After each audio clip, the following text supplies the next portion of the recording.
Alhamdulillah, wa salatu wa salam ala rasulillah. Subhanaka la ilma lana illa ma 'allamtana. Innaka antal alimul hakim. Wa la fahma lana illa ma fahamtana. Innaka antal jawadul karim. Donc, je vous ai dit que Adam alayhi salam et sa femme Hawa, après avoir désobéi à Allah, sont descendus sur terre. Mais depuis le début, Allah a dit que je vais mettre quelqu'un sur terre. Donc, de toute façon, c'était prévu comme ça. C'était une épreuve au paradis.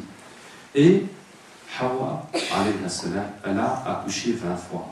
Chaque fois, elle avait des jumeaux. Et chaque fois, c'était un garçon et une fille. Maintenant, les enfants de Adam, alayhi salam, ils étaient obligés de se marier entre eux. Parce qu'il n'y avait personne d'autre. Et ils n'allaient pas se marier avec leurs propres parents. Il fallait qu'ils se marient entre les frères et sœurs. Ça, c'est spécial parce qu'il n'y avait personne d'autre.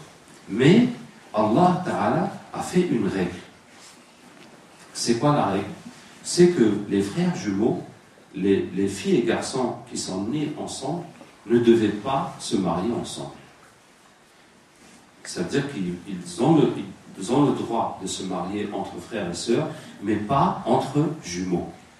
Donc il fallait que chaque garçon prenne une autre fille, et puis chaque fille prenne un autre garçon. Et les deux premiers garçons, c'était Caïn et Abel. En arabe, on dit Qabil et Habil. Et Qabil avait sa sœur jumelle, et Habil avait sa sœur jumelle. Et Qabil vivait avec sa sœur jumelle, et Habil vivait avec sa sœur jumelle. Mais la sœur de Qabil était plus jolie, était plus belle que la sœur de Habil. Et c'est comme ça que le problème a commencé. Parce que quand les garçons ont grandi et qu'ils ont voulu se marier, Habil est parti voir son frère Qabil. Il lui dit, voilà, je voudrais épouser ta sœur jumelle. On est tous frères et sœurs, mais c'est ta sœur jumelle. Je voudrais l'épouser.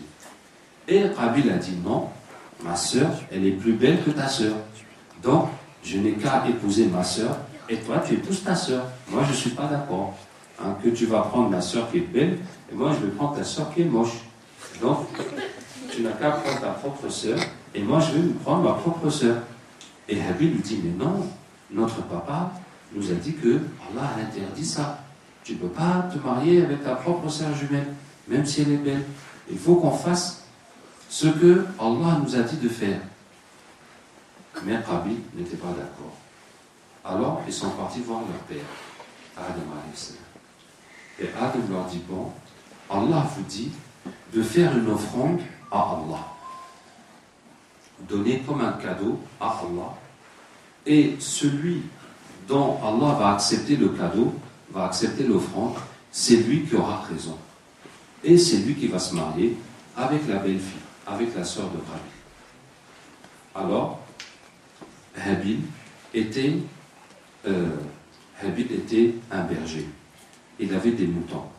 Alors il a choisi le plus gros mouton qu'il avait et il est venu le poser comme offrande, comme cadeau à Allah.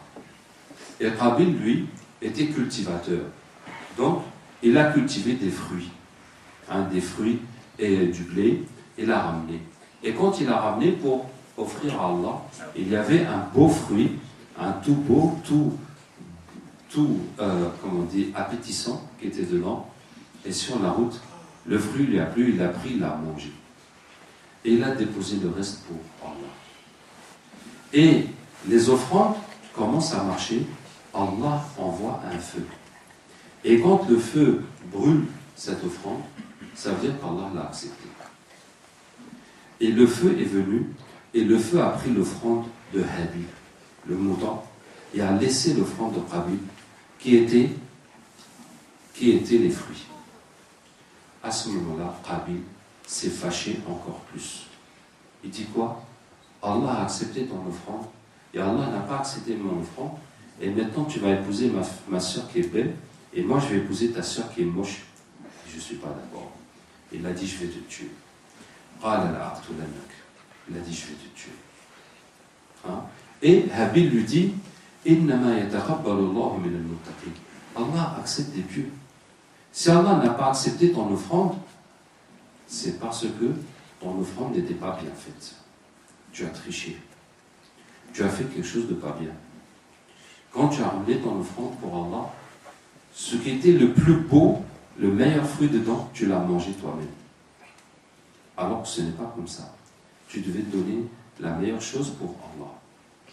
Pas prendre le meilleur pour toi et donner le reste à Allah. C'est pour ça qu'Allah n'a pas accepté ton offrande. C'est pas ma faute. Moi, je t'ai rien fait. Qu'est-ce que je t'ai fait? Je t'ai rien fait. Moi, j'ai fait mon offrande, Allah a accepté. Toi, tu as fait, Allah n'a pas accepté. Pourquoi tu es fâché contre moi? Je ne t'ai rien fait. Est-ce que vous voyez? Hein? Il lui dit, Allah accepte les pieux. Si Allah n'a pas accepté ton offrande, c'est parce que tu as fait du mal. Tu as fait une bêtise.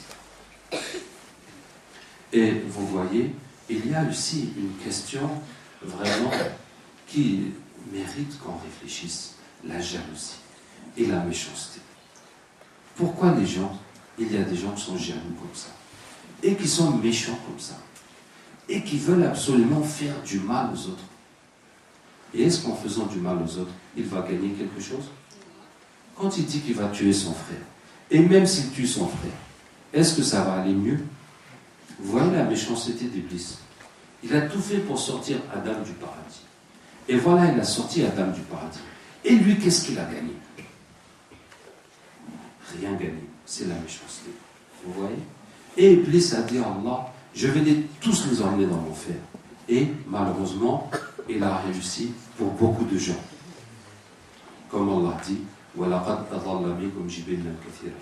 il a égaré beaucoup d'entre vous qui n'adorent pas Allah, ou bien qui adorent des statues, qui ont des fausses religions, ou même des musulmans, mais ils font trop de bêtises. Donc, malheureusement, Shaitan a réussi à égarer beaucoup de gens. Mais qu'est-ce qu'il gagne? C'est juste la méchanceté et la jalousie. Vous voyez? Et pour ça, les enfants, il faut bien comprendre que le plus important pour un homme, c'est la foi en Allah. Mais la foi en Allah, c'est la même chose que la foi dans le bien. Ça veut dire que quand tu fais du bien, tu vas réussir. C'est ça que, vous savez, dans les films, il y a toujours des gentils et des méchants. Hein? N'est-ce pas? Il y a toujours des gentils et des méchants. On voit toujours les films ou les dessins animés avec des gentils et des méchants. Et c'est quoi la différence entre les gentils et les méchants? C'est que les gentils, ils pensent que en faisant du bien, ils vont gagner. Et les méchants pensent que en faisant du mal, ils vont gagner. C'est ça qui fait les gentils et les méchants.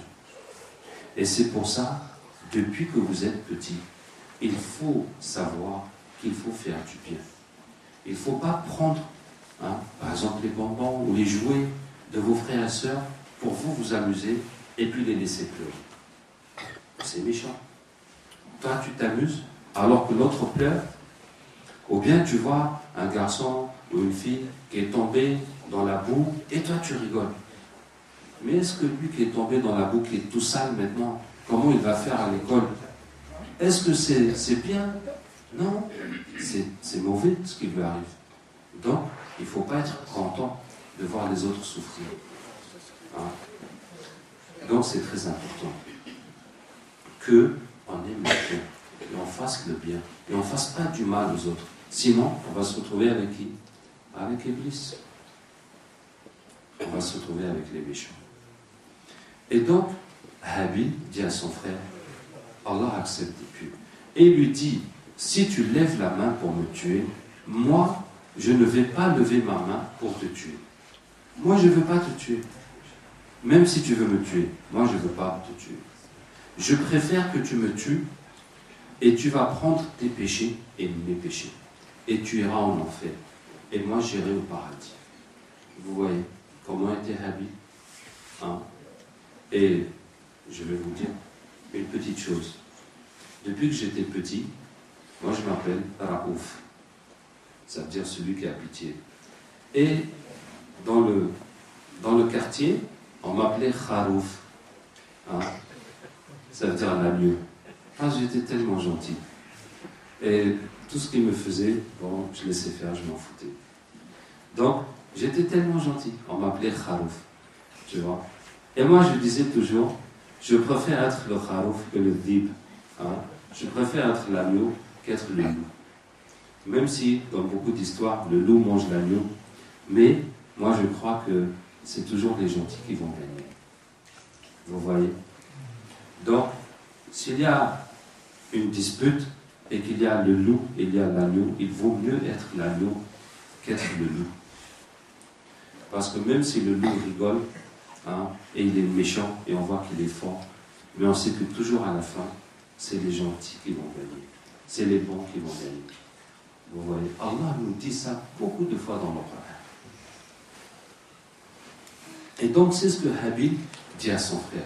Si tu veux me tuer, vas-y. Moi, je ne vais pas te taper, je ne vais rien te faire. Et il l'a tué.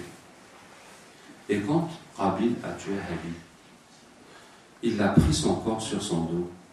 Et il marchait. Il ne savait pas quoi faire. Parce que c'est la première fois qu'un être humain meurt.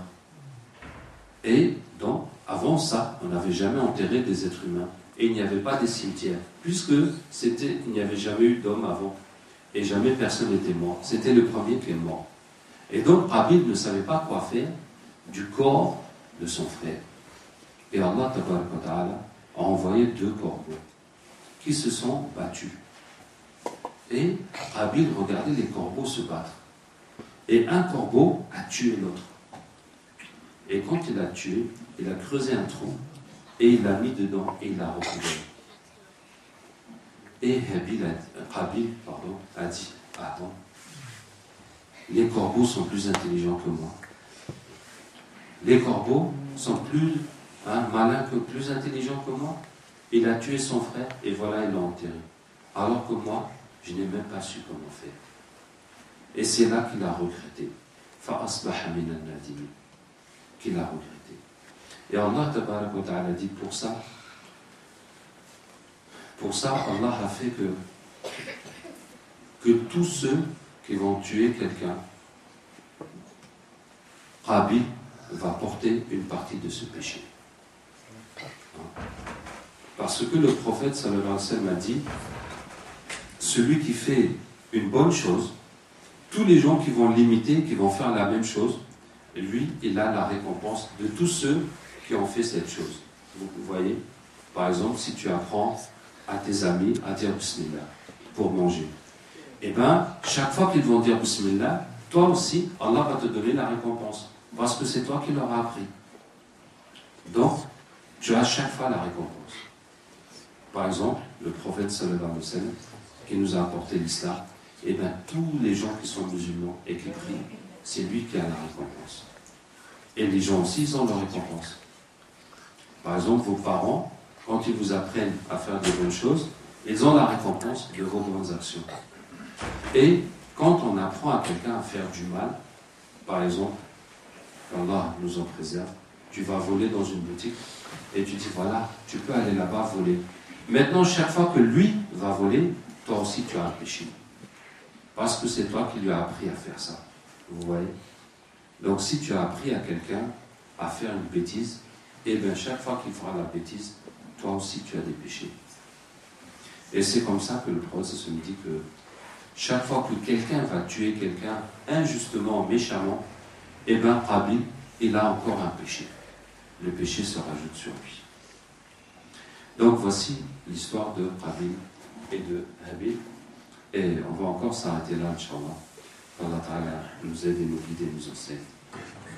سبحانك اللهم وبحمدك نشهد ان لا اله الا انت نستغفرك ونتوب اليك سبحان ربك رب العزه عما يصفون وسلام على المرسلين والحمد لله